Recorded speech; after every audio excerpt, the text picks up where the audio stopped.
এক কথা n যদি দিয়ে থাকি n a, তাহলে কি হবে a to the power 1 divided n হয়ে যাবে।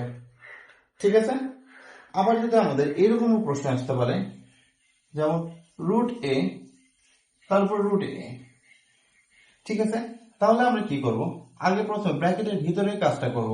ভিতরের কাজটা কি দেখতেছি, a to the power half হয়ে যাচ্ছে, তাই না? তারপর রুট, আর একটা রুট আছে, তারপর আমরা কি দেখবো, এটা এই রুটকেও আমরা ভাঙাবো। তাহলে কি হচ্ছে a to the power half, তার উপর কি আছে হাফ।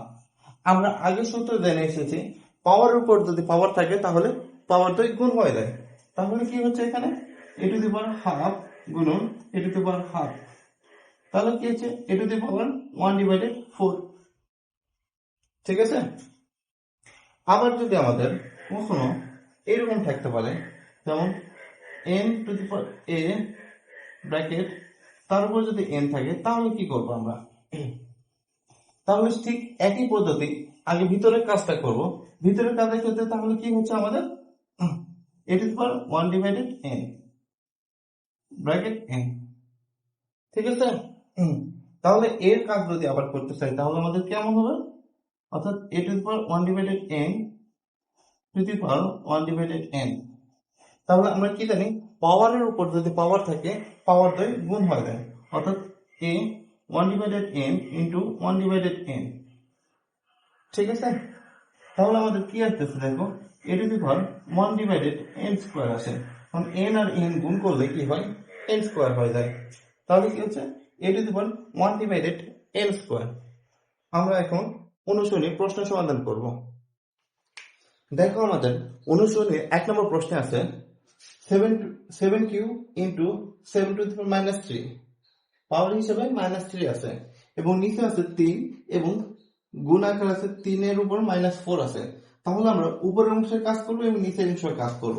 দেখো উপরে এখানে দেখো ভিত্তি দুইটার ভিত্তি একই, তাহলে কি হবে 7, ভিত্তি যদি একই হয় তাহলে একটা দিলে আমাদের যথেষ্ট।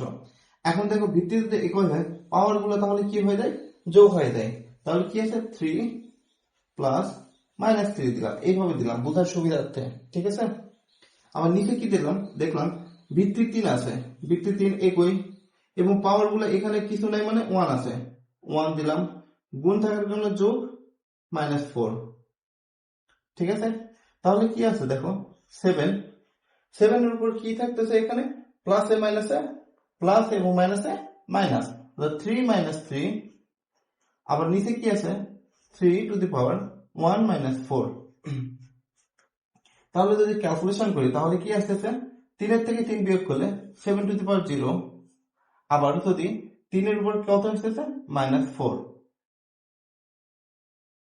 আর আমরা কি জানি দেখো কোনো কিছুর উপর যদি পাওয়ার শূন্য হয় তার মান 1, তাহলে এখানে আসতেছে 1, নিচে কি আসতেছে 3 টু দি পাওয়ার মাইনাস 4।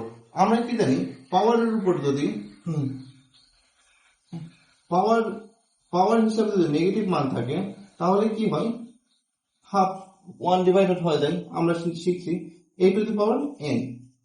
তাহলে এখানে পাওয়ার আছে তার মানে কি আসতেছে 1 ডিভাইডেড 3 টু দি পাওয়ার 4।